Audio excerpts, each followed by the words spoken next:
bonjour, c'est la seconde vidéo, donc je n'ai pas changé de petit pull, hein, voilà. Il commence à faire à peine 23 et quelques dans la maison, et bientôt bien sûr le chauffage. Ce n'est pas parce que j'ai mis, je vous ai indiqué dans les vidéos précédentes comment faire pour conserver la maison un peu mieux au chaud, que bien sûr la température, si elle est froide dehors, il suffit que 6 comme la nuit dernière, c'est sûr et certain que dans la maison, ça finit par se rafraîchir.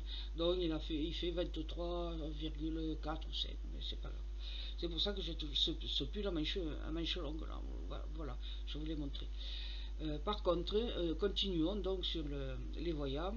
Alors, vous appelez au téléphone hein, après avoir pris du temps, et prenez le temps, hein, parce que c'est votre vie.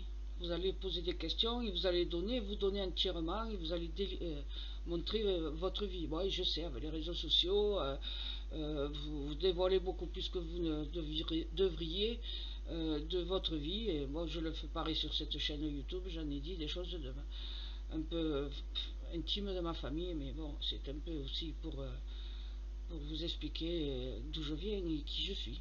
Hein, parce qu'il faut connaître les gens hein, avant de les choisir pour confier leur propre existence.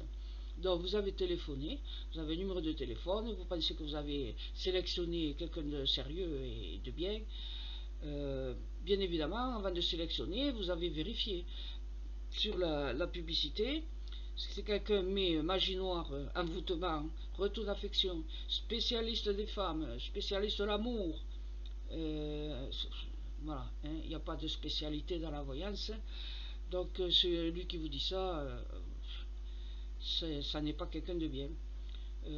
Alors, grand parapsychologue de la forêt sacrée d'Afrique, je regrette, mais nous aussi nous avons des forêts sacrées en France. La forêt de Brocéliande par exemple, elle est sacrée, non? Bon, enfin bref. Alors éliminez toutes ces fanfaronnades, tous ces gens qui s'intitule meilleur parapsychologue, parapsychologue international. Comme je vous ai déjà dit dans une vidéo, parapsychologue ça ne veut rien dire parce qu'il n'y en a aucun en France. Voilà. Sauf un peut-être, mais il est très âgé. Je ne citerai pas son nom parce que je ne veux pas. Hein, mais bon, cette personne est très connue, mais âgé, et donc voilà. Et lui, il est spécialiste des religions anciennes. Voilà, ça c'est un chercheur, un parapsychologue, un vrai. Log, ça veut dire cherche, voilà, chercheur, ou professionnel. Comme ophtalmologue, bon, ben voilà. Et donc, on peut être ophtalmologue et être chercheur. Et bien, un parapsychologue, c'est un chercheur, c'est quelqu'un qui étudie et qui fait des expériences et qui prouve ou pas, par les neurosciences, si vraiment il y a des pouvoirs. Et d'ailleurs, vous avez lu déjà, dans mon onglet communauté, il y a des informations qui vous montreront que les scientifiques font des recherches sur le phénomène de l'intuition, de l'imagination et tout ça. Voilà, vous avez la personne au téléphone. Voilà, bonjour madame, j'ai lu, si vous voulez, vous pouvez toujours dire, hein, j'ai lu votre publicité à tel endroit. Alors, bien évidemment, la première des choses qu'il faut demander, il faut dire, je pense que je suis envoûté, quelqu'un me veut du mal, je veux savoir qui c'est, et voilà.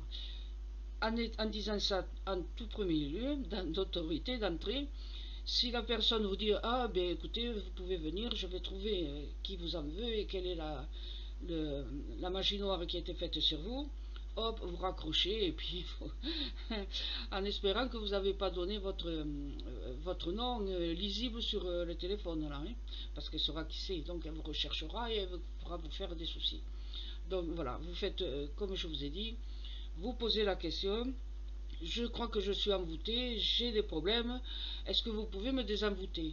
Si vous dites oui, voilà, c'est un escroc, c'est un charlatan, c'est un voleur, quelqu'un qui en veut à votre porte-monnaie. Maintenant, si la personne vous répond, ah non, moi je ne fais pas de ce genre de choses, je ne mange pas de ce pain-là, vous savez, madame, monsieur, si vous aviez... si le pouvoir de magie quelconque était vraiment réel et efficace, tous les habitants de la planète seraient des sorciers. Et puis on ne pourrait pas supporter qu'un sorcier la porte à côté ou de la rue d'à côté soit plus puissant que nous, et on ferait de la magie pour le faire disparaître. Et donc voilà, la magie, quand on doit voter pour le président de la République, et bien c'est pas lui qui a payé les plus grands sorciers et qui réussira donc à être président de la République. Hein. Ça, non, on vote et puis ça y est, on met le bulletin dans l'urne et voilà. Il n'y a pas du tout de pouvoir caché. Voilà. Le pouvoir que vous avez du pouvoir vous-même sur les éléments de votre vie. Vous agissez comme il faut en vous posant les bonnes questions et vous trouverez la réponse. Vous posez les mauvaises questions et bien sûr vous trouverez la mauvaise réponse. Donc voilà, ayez une vie en conformité à vos pensées, puisque les pensées influencent les événements, à ce que vous dites aux gens, puisque les paroles comptent et influencent votre subconscient. Et vous avez déjà tout un tas de films, textes et de vidéos qui l'expliquent. Voilà, donc c'est fini, vous savez maintenant comment il faut faire pour trouver un bon voyant, une bonne voyante. Alors bien sûr, il faudrait tout mettre au féminin parce qu'il y a plus de femmes que d'hommes dans cette profession. Il faut quand même voilà, trier, chercher. Et après, quand vous avez quelqu'un, n'essayez pas de... Si c'est quelqu'un qui fonctionne comme moi, surtout soyez ouvert et détendu. Si vous êtes inquiet, angoissé, je suis désolé, mais la personne ne pourra pas voir sur vous, d'accord? Et si vous voyez une tireuse de cartes ou qui utilise n'importe quel autre support que la voyance directe, méfiez-vous, parce que le plus souvent, elle vous parle d'elle-même, de ses problèmes, et elle ne parle pas du tout des vôtres. Ce sont des moyens pour, d'une certaine façon, sentir des événements qui vont nous arriver, pas qui vont arriver avec la personne qui est en face. Alors, aussi, dernière chose, vous pouvez rencontrer des personnes qui connaissent sur le bout de l'ongle, des ongles, votre passé. Et vous avez fait ci, et vous avez fait ça. Et comment elle peut le savoir? Je ne suis pas au courant. Enfin, personne ne le sait, ça. Bon. Eh bien, écoutez, il y a des gens, voilà, ils sont capables de vous donner tout ce qui vous est arrivé. Mais ce qui va vous arriver dans le futur, ils n'y arrivent pas. Voilà, c'est des mauvais. Donc, ceux qui ont ce don-là, parce que c'est un don quelque part, hein, de deviner ce qui vous est arrivé quand vous étiez plus jeune, c'est un don quand même, il faut le dire. Mais ces personnes qui font ça, il ne faut pas qu'elles fassent de la voyance, parce que c'est très important la vie des gens.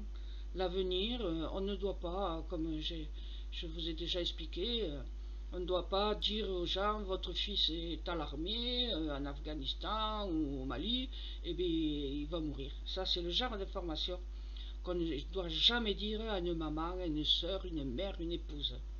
On ne doit pas dire ce genre de choses, parce que là c'est vraiment, c'est du danger, là, c'est du danger, vous n'imaginez même pas le mal que vous faites, et que vous faites à vous-même, parce que ne croyez pas, un jour ou l'autre tout se paie dans la vie.